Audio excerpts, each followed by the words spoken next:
She stood in front of the camera, calm and completely still, and she said the words that nobody in that family had ever allowed themselves to say out loud before. Not in public. Not with that kind of quiet certainty. And the moment she did, something shifted, not just in the room, but in the long, unfinished story that the world had been telling about her since the day she was born. For decades, the question had lived in whispers.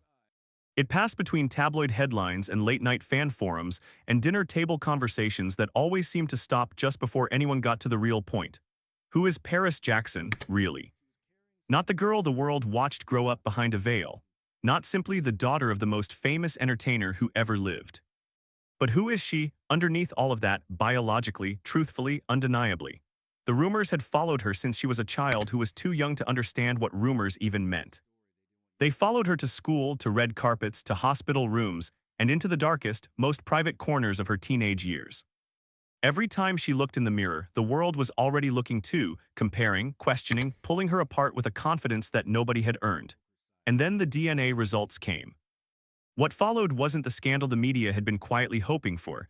There was no dramatic collapse, no explosive war of words, no family torn apart on live television. What followed was something much quieter, and in many ways much more difficult to absorb.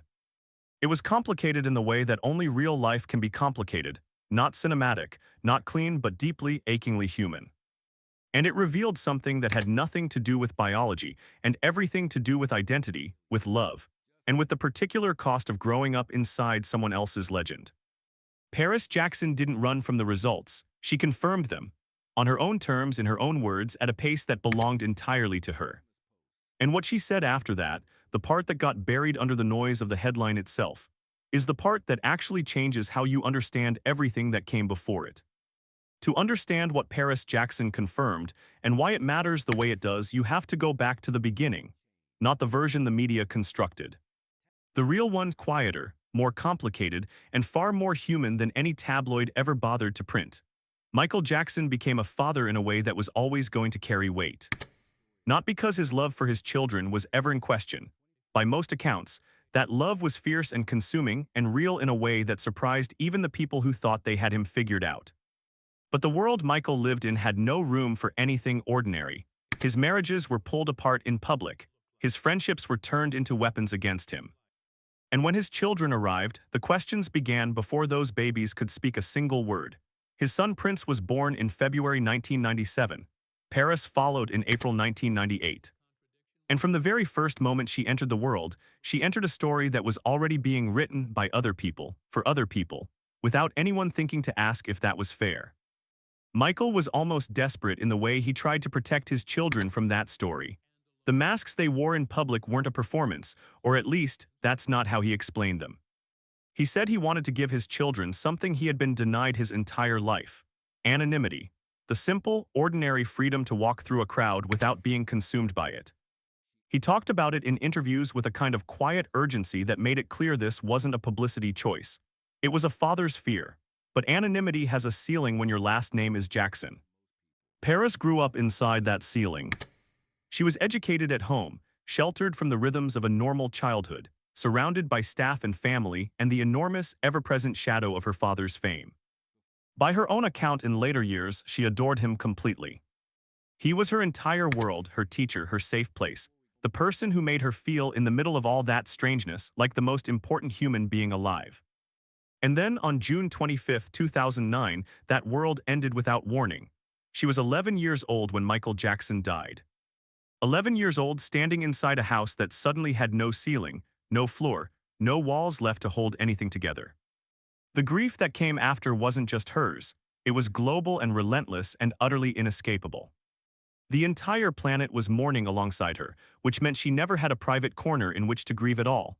Every tear, every trembling moment was witnessed, documented, replayed. What came after those first devastating months was years of searching, not just emotionally, though there was plenty of that, but a deeper, more fundamental kind of searching for who she was, what she was made of, where she actually fit in a world that had already decided it understood her story better than she ever could. The DNA question was always there during all of it, hovering in the background. Patient in the way that unanswered questions always are, never disappearing, just waiting for the moment when ignoring it became harder than facing it. That moment eventually came. Most people's first real, lasting memory of Paris Jackson is from the 2009 memorial service held at the Staples Center in Los Angeles. The service that the entire world watched together in the kind of collective silence that almost never happens anymore. She was 11 years old. She walked up to the microphone in front of thousands of people, and millions more watching from home. And in a voice that was barely holding itself together at the seams, she said that her daddy was the best father she could ever have imagined. Then she turned and buried her face in her Aunt Janet's shoulder, and for a moment, the entire world went quiet in a way that felt almost sacred. It was a moment so raw, so completely unguarded, that it silenced even the loudest critics, the ones who had spent years questioning Michael Jackson's choices as a parent, as a person, as a human being. Whatever else was complicated about him, whatever questions remained unanswered, that child's grief was not something anyone could dispute. It was real. It was total. And it was heartbreaking to witness. But Paris Jackson's public story didn't begin at that memorial. It began much earlier, in small and carefully controlled glimpses that Michael had allowed over the years. Always with the masks, always with their faces deliberately obscured. Always with that layer of intentional distance between his children and the world's gaze. He explained it the same way every time, in interview after interview, with that same quiet urgency. He said he had been robbed of his own childhood before he was old enough to understand what was being taken. He was not going to let that happen to his children. He was going to protect them, even if the protection itself looked strange from the outside. The irony, of course, is that hiding their faces only made the world more obsessed with seeing them. When Paris finally emerged without the mask, truly emerged as a teenager on social media and in magazine profiles and in candid photographs, the reaction was immediate and overwhelming. She was striking. She was blonde and blue-eyed and had a particular bone structure and coloring that looked nothing like Michael Jackson, and nothing like the woman listed as her mother on the birth certificate. Debbie Rowe. And the internet, being what it is, made sure that observation never rested. Comments multiplied. Theories formed overnight with the kind of breathless confidence that requires absolutely no evidence.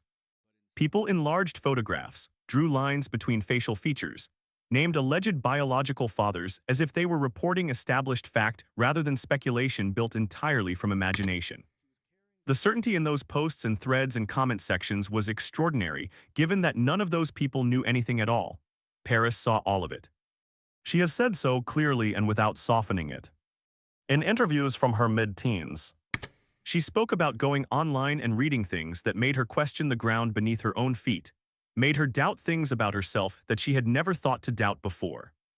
She was already struggling in ways that were serious and real, with depression, with her sense of self, with the particular devastation of losing a parent while the whole world watches and then moves immediately on to the next story, leaving you behind in a silence that feels impossible to fill. The rumors about where she came from weren't just noise she could turn off. They were a weight she carried into every room, every conversation, every quiet moment alone. As Paris moved into her late teens and then her early 20s, something in her changed, or perhaps more accurately, something in her became more visible. She became more open. More deliberate in the way she chose to speak, and equally deliberate in what she chose not to say. The interviews she gave during those years surprised a lot of people. Not because she was defensive or angry, though she would have had every right to be both, but because she was genuinely thoughtful in a way that didn't match the narrative the media preferred to maintain about hers. She talked about her father with a love that was honest and complicated and clearly still alive in her, years after his death. She talked about her own pain without dressing it up or making it easier to digest. And she talked carefully and slowly about the question of her biological origins, not with bitterness, but with a kind of measured acknowledgement that it was a real question, and one she was still in the process of understanding herself. Her position for a long time was consistent in the most important way. She said that Michael Jackson was her father. Not necessarily her biological father. She didn't always make that claim, but her father in every way that actually mattered to her. The man who read to her at night, who danced with her in the kitchen, who held her when she cried and made her feel seen in the middle of a life that was anything but ordinary, that man was her father. Whatever any test might eventually show, nothing was going to change that. It was a mature answer, an emotionally intelligent one, and for many people it was still incomplete. Because the question was never entirely about Michael. It was also, in ways that are deeply personal and completely legitimate, about Paris herself, about her right to know her own medical history, about the realities of growing up without a clear picture of where your biology comes from, what you might have inherited, what you might be carrying without knowing it. What questions a doctor might one day ask that you simply cannot answer. Debbie Rowe, the woman listed as her mother, carried her own long and complicated history with the Jackson family. She and Michael had married in 1996. They divorced in 1999. She surrendered her parental rights and then, years later, sought to reclaim them. Her relationship with Paris over the years was shaped by legal battles and long silences, and the general, relentless chaos that tends to surround anyone closely connected to the Jackson estate. According to various reports across the years, Debbie Rowe has made statements at different points that appeared to contradict one another, describing herself in one context as a surrogate, suggesting in other moments that the biological materials involved were not from Michael, then pulling back from those statements when circumstances shifted. The story seemed to change depending on when it was being told, who was listening, and what was at stake in that particular moment. This is the fog that Paris Jackson grew up inside. Not dramatic in the way movies make fog dramatic, just thick, persistent, disorienting, the kind that makes it genuinely difficult to find solid ground beneath your own life.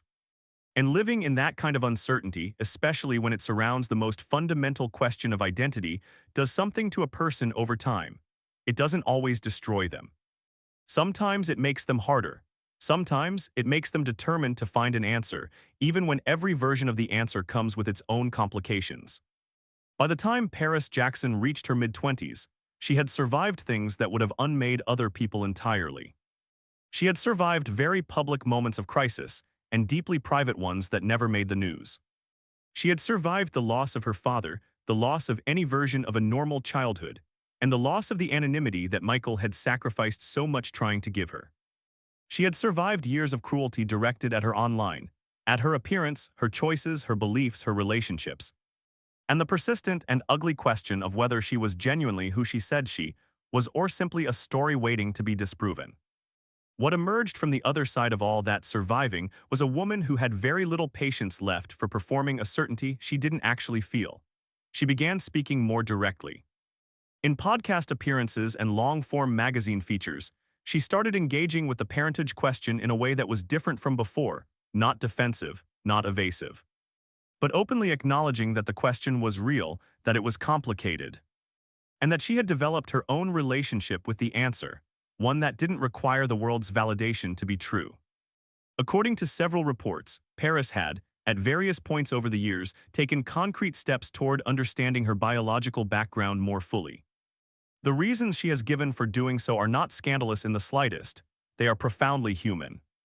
Knowing your medical history is not a tabloid concern. It is a basic, practical need that most people take entirely for granted. Understanding what you may have inherited. What risks might exist in your biology that you should know about? These are the concerns of a grown woman simply trying to take responsible care of herself. When news began to surface that DNA testing was part of her journey, the media responded with its familiar breathless urgency. Headlines were written to suggest that a bombshell was coming, that Paris Jackson was about to shatter everything, blow open the great mystery at the center of pop culture history, deliver a verdict that would rewrite the story everyone thought they already knew. But Paris herself moved at an entirely different pace, quieter, more considered, completely unbothered by the timeline the media had constructed around her. She had learned something important across all those years of pain. She had learned that the world's hunger for her story was never really about her. It was about Michael, about the mythology surrounding him, monstrous in some accounts, saintly in others, always enormous, always larger than the truth of any single human being. She was not going to satisfy that hunger on the terms it was offered. She was going to answer when she was ready, in the way she chose, on ground that was entirely her own. When Paris Jackson finally addressed the DNA results, directly, personally, in her own space and her own language, the moment didn't land the way the tabloids had spent months preparing people for. There was no detonation, no tearful public collapse, no statement from lawyers, no family feud played out across social media, no dramatic rupture with anyone. The explosion that the headlines had quietly promised simply did not arrive. What she offered instead was something far harder to package into a headline and far more meaningful for it. It was clarity without the comfort of resolution, an answer that answered something but not everything, a truth that was hers, held carefully, shared only as much as she decided it needed to be. According to Paris's own statements, and according to accounts from people who know her well, the DNA process confirmed things about her biological background that she had on some level long suspected or been told in private. The specific details she has chosen to make public are limited, and that limitation is deliberate and entirely her right. She has spoken about understanding herself more fully as a result. About feeling in a way that is hard to put simply into words, both more grounded and more layered at the same time, as though the answer brought her to solid ground. But that ground turned out to be more complex than she had imagined it would be. What she confirmed, on her terms and in the language she controlled, was that her biological origins are not what the public had largely assumed. That Michael Jackson in the genetic, biological sense was not her father, though she has consistently clearly and firmly pushed back against any framing that tries to use that fact to diminish what he actually was to her in the ways that mattered most. He is my father, she has said, across different conversations in different words, with the same unwavering steadiness each time. The biological question and the emotional reality for Paris are two entirely separate conversations, and she has never allowed them to be collapsed into one. This is the part of the story that the headlines consumed and then discarded, the part that got lost in the noise of the revelation itself. Paris was not confirming a scandal. She was doing something quieter and more profound than that. She was redefining, on her own terms, what family actually is, what it means to belong to someone, to be shaped by someone, to love someone as a parent when the answer isn't biologically clean. When the story isn't simple, when the love itself is real and lasting even as the paperwork remains complicated. The DNA results didn't give the world the answer it had been demanding. They gave Paris the answer she had been quietly, persistently seeking for herself, and those are two very different things. There is something specific and largely unspoken about what it costs to grow up as the child of a legend, not a celebrity. The distinction is important and worth holding onto. Celebrities are famous. Legends become something else entirely. They become symbols, archetypes, public property. And symbols don't belong to themselves. They belong to the collective imagination of the millions of people who have decided what they represent, and who will resist, sometimes fiercely, any attempt to make them more complicated or more human than that agreed-upon image allows. Michael Jackson was a legend in the most total and consuming sense of the word. And Paris Jackson was born into the gravitational pull of that, not as a person in her own right, but as an extension of a mythology that had been building for decades before she took her first breath. Everything about her physical appearance, the color of her skin, the shade of her eyes, the particular architecture of her face, was read as evidence in a case that the public had decided to try without her knowledge, without her consent, and without any real interest in the accuracy of the verdict. People who had never been in the same room as her, never had a single conversation with her, never asked her a single question about her own life, had assembled elaborate theories and delivered those theories as conclusions, with a confidence that was as complete as it was baseless. What that does to a person's relationship with their own sense of self is hard to fully describe from the outside. It must make the question of who am I, really, the question that is already difficult enough for anyone to answer, feel simultaneously urgent and exhausting. Urgent because the not knowing is real and it presses on you. Exhausting because you understand, having watched it happen again and again, that whatever answer you arrive at, the world will find a way to argue with it. Paris Jackson has talked about this, not always in direct and clinical terms, but in the way that people tend to talk about the things that have shaped them most deeply, around the edges. In fragments, with a care that suggests the subject still carries weight. She has spoken about the long work of therapy, about the slow, difficult process of learning to separate her own sense of who she is from the narrative that other people constructed around her. About finding her voice, in music, in advocacy, in the ordinary and unspectacular daily act of deciding what she values and living accordingly. According to people close to her, the DNA process was never conceived as a public event. It was personal, it was medical. It was practical in the way that most important things actually are, beneath whatever drama other people project onto them. It was the kind of decision that ordinary people make quietly, without press releases, without headlines waiting to be written. The fact that it became a public story at all is not really a reflection of Paris Jackson. It is a reflection of the world she was born into, a world that decided, before she was old enough to have any say in the matter, that her life was a story that belonged to everyone. What she chose to confirm, what she chose to hold back, and the careful and deliberate way she drew that line between them, that, perhaps more than any DNA result, reveals who Paris Jackson actually is. Not her biology, her character. There is an easier version of this story, and it is the version that most of the headlines chose to tell. In that version, the DNA results are the climax. The moment everything becomes clear, the mystery dissolves, the truth steps into the light, clean and simple and fully formed. It is a satisfying story in the way that only uncomplicated stories can be satisfying. It answers the question, closes the chapter, and moves on. But that is not the story Paris Jackson told. And it is not the one that deserves to be carried forward. The story worth sitting with is slower than that, and harder and more honest. It is the story of a girl who grew up inside an enormous and complicated grief. The grief of a father's death, yes, but also the quieter grief of a childhood that was never entirely her own. An identity that the world had already claimed before she could understand what identity even meant. It is the story of what it actually costs to spend years not knowing something fundamental about yourself. And then to find out, because finding out does not always bring the peace you imagined it would.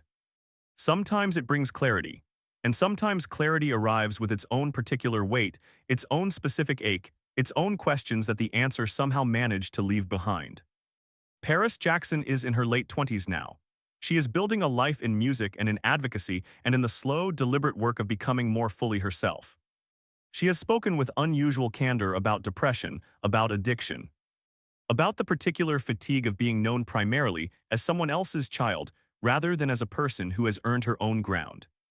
She has not performed her healing. She has simply done it, imperfectly, honestly, in the way that healing actually happens when no one is watching. She has built a life that is recognizably, undeniably hers. That is not a small thing. That is, given where she started and what she was asked to carry, something close to extraordinary. The question of her biological origins will probably never disappear completely from public conversation. There are too many people with too much investment in a particular version of the answer. And the internet has a long memory and very little patience for the kind of nuance that doesn't fit neatly into a post. The noise will continue in some form, whether she engages with it or not. But Paris Jackson has made something clear, steadily and without drama, across the past several years of her life. She is no longer waiting for the world's permission to understand who she is. Some of those answers she found through a laboratory. Others she found in quieter places, in a therapist's office, on a stage in front of an audience that came for the music.